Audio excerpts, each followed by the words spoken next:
8 years ago, I broke the heart of the boy I loved. Now, after 8 years overseas, Liam Hayes was finally coming home with his new girlfriend to meet his family. That same day, the hospital gave me its final answer. The cancer had won. There was nothing left to treat, nothing left to try. They sent me home with only time. When Liam saw my mother helping me into a wheelchair, a cold smile touched his mouth. 8 years, he said. And this is what became of you? You can't even walk anymore? Disgust laced every word. I only tugged the sleeve of my down coat lower, hiding the cluster of needle marks across the back of my hand. It's nothing, I said quietly. I fell and broke a bone. That's all. Liam gave a short, bitter laugh. In that case, I'm getting married soon. Why don't you come be my fiancé's bridesmaid? I smiled as if it did not hurt at all. No, thank you. I'm about to leave for somewhere very far away. Then I patted the back of Mom's hand, silently asking her to take me home. I had barely gotten home. Mom had just helped me into bed when Liam Hayes' mother came by. Margaret Hayes stood in the doorway for a long moment, looking at me as if she had rehearsed this conversation 100 times and still could not bring herself to start. Claire, she said at last, her face flushing with shame. I know I have no right to ask you this, but I need a favor. She stopped there. She did not need to finish. I knew exactly why she had come. It was the same reason she had come to me 8 years ago. Back then, the moment Margaret found out I had cancer, she rushed into my hospital room in almost the same state she was in now. I had not even had time to process the diagnosis. I was terrified, crying so hard I could barely breathe, when she dropped to her knees in front of me. Claire, I'm begging you. Please don't drag Liam down with you.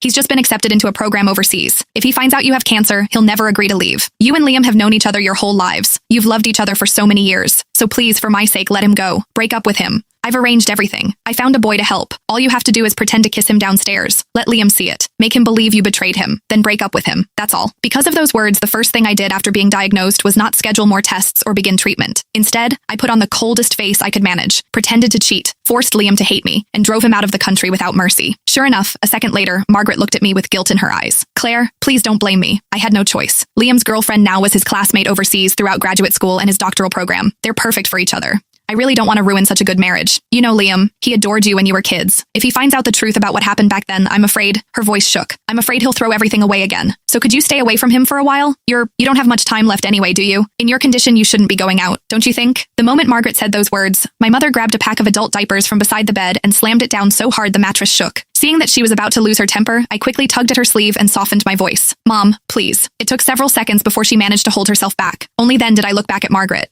I can promise I won't tell Liam what happened 8 years ago, I said calmly, but I can't promise I won't see him. No, I could not promise that. Because during all 8 years of surgeries, chemo, and hospital ceilings, there had never been a day when I stopped missing Liam. When chemotherapy became too much to bear, I would clutch the old photo of Liam and me until my fingers cramped. Some nights, that picture was the only thing that kept me from giving up. I went through more surgeries than I could count. Some minor, some so dangerous Mom signed the consent forms with shaking hands. More than once, I was rushed into the ICU and almost did not wake up again. Every time Mom stood beside my bed and shouted herself hoarse, Claire, have you forgotten? You said you were going to survive. You said you'd get better, go overseas and explain everything to Liam yourself. You promised me. When you were well enough, you said you'd let me take you to find him. If you die now, you'll never see him again. It was my mother's voice, calling Liam's name again and again, that pulled me back from the edge more times than I could count. In the end, I still lost. And Liam had a new life now. He was about to get married. But in the last stretch of time I had left, I still wanted to be near him, even if only for a little while. That was why, after I heard he had come home, I forced myself to leave the hospital, even though the doctor had already made it clear. Going home no longer meant recovering. It only meant waiting for what came next. I did not expect Liam to show up at my house right after his mother left. When I woke from a shallow, exhausted sleep, I heard his voice outside my bedroom. For a moment, I thought I had imagined it. 8 years ago, Liam hated me to the bone. He had once stood outside my house for 3 days and 3 nights, waiting for me to come out so he could grab me by the throat and ask why I had betrayed him. When I cried and told him I did not love him anymore, he punched through the glass window in the stairwell. He never laid a hand on me that day, but from then on, he despised me completely. If he saw me in the hallway, he turned around and walked the other way. Even passing my front door made his expression darken with disgust. He stopped going to the little corner store we used to visit together. He hated me so much that whenever someone mentioned my name, his face would go cold. Why are you bringing up Claire? He would snap. Maybe you can stand her. I can't. On the day he left for the airport, I stood in the pouring rain just to see him one last time. When he saw me, he only sneered. Then he threw the matching rings we had bought together at my feet, along with the phone that held every photo of us. The screen shattered against the pavement. He left without looking back. Yet now, 8 years later, he had come to my house on his own. A moment later, through the crack in the bedroom door, I understood why. Liam was holding his fiancée's hand. Mrs. Winters, he said, his voice flat and controlled. Are you still angry about what happened 8 years ago? Is that why you don't want Claire to help us choose a wedding planner and pick out rings? I stopped loving Claire a long time ago. I'm over it. Besides, we grew up together. Even if we couldn't be lovers, there's no reason we can't be friends. As soon as he finished, the woman beside him spoke with a gentle smile. Mrs. Winters, Liam has already told me everything about him and Claire. Yes, Claire cheated 8 years ago, but they were young. Things like that never happen for only one reason. I'm I'm sure Liam had his flaws too. And honestly, I should thank Claire. If she hadn't let Liam go, I never would have met such a wonderful man. So there's really no need to hold on to what happened back then. Besides, I was the one who suggested asking Claire to help with the wedding planner. Liam and I haven't been back in 8 years, so we don't really know how things are done here anymore. And if we leave it to the older generation, she paused, then smiled as if she had said something charming. The taste level might be a little hard for me to handle. 8 years ago, when I had just been diagnosed with cancer, the thing I wanted most was for Liam to forget me and move on. But now, hearing him speak so calmly about what had happened back then, hearing him mention me as if I were nothing more than an old mistake, I still felt something twist quietly under my ribs. He had told his fiancée everything about us. He had not hidden a single thing. That should have meant he had truly let go. My mother, meanwhile, could no longer bear listening to Vanessa bring up my cheating over and over again. Every word sounded polite on the surface, but each one carried a hidden blade. Mom's eyes turned red with rage. Her lips trembled several times before she finally snapped at Liam. You and your mother really are the same. Shameless, both of you. My heart tightened. I forced myself upright against the pillows and called toward the door. Mom, come help me into the wheelchair. I'll talk to Liam myself. Mom came into the bedroom. When she saw me trying to sit up, her face was still dark with anger. I simply reached for her and wrapped my arms around her waist. Mom, I whispered, please, think of it as helping me settle one last regret. Her eyes reddened instantly. Still, because she had always loved me more than anything, she went to the vanity, brought me lipstick and my wig, and helped me into my down coat. The moment she wheeled me out, Liam frowned. What's wrong with you? You were spoiled when we were kids, and now you're still acting like this as an adult. It's just a broken leg. Your mother is getting older, and you're still making her wait on you hand and foot. I looked at the disgust on his face and smiled faintly. The doctor said the fracture is serious. I'm not supposed to put weight on it for a while. As soon as I finished speaking, Vanessa, standing beside Liam, gave me an apologetic smile.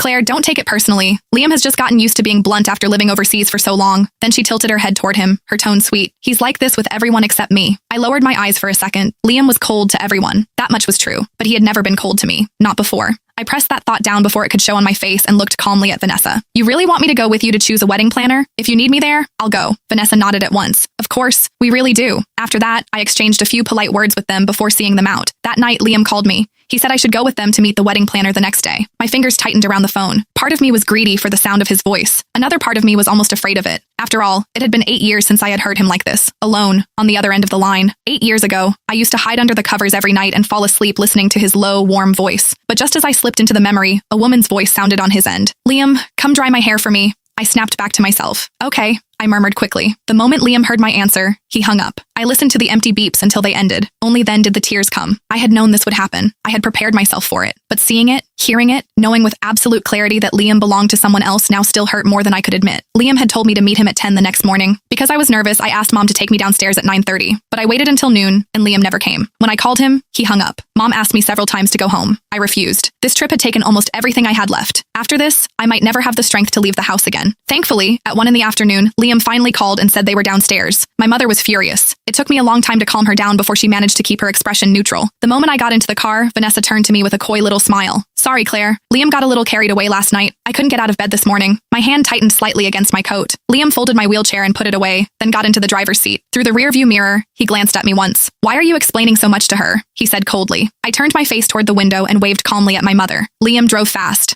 The car lurched so badly I thought I might throw up, but I swallowed it down in silence. It reminded me of the year he got his license. Back then, he would often borrow his father's car and take me out. He knew I got carsick, so he always drove carefully, slowing before every turn and braking so gently I barely felt it. I used to feel sick in taxis and buses, never in Liam's car. Then Liam slammed on the brakes again. My body gave out. I crashed hard against the back seat, my stomach twisting violently. A small sound escaped before I could stop it. When Liam heard me, he sneered. Claire, you don't actually think I'm still going to take care of you the way I did 8 years ago, do you? No sudden stops, no sharp turns, no hard braking. I wiped the dampness from the corner of my eye and said softly, no, you should take care of Vanessa now. She's your girlfriend. Liam gave another cold laugh. You're right. Then he stepped harder on the gas. My back slammed into the seat again. Pain shot up my spine, sharp enough to steal my breath, but I still smiled. Hatred was fine. At least while I was still alive, some part of me still mattered enough for him to hate.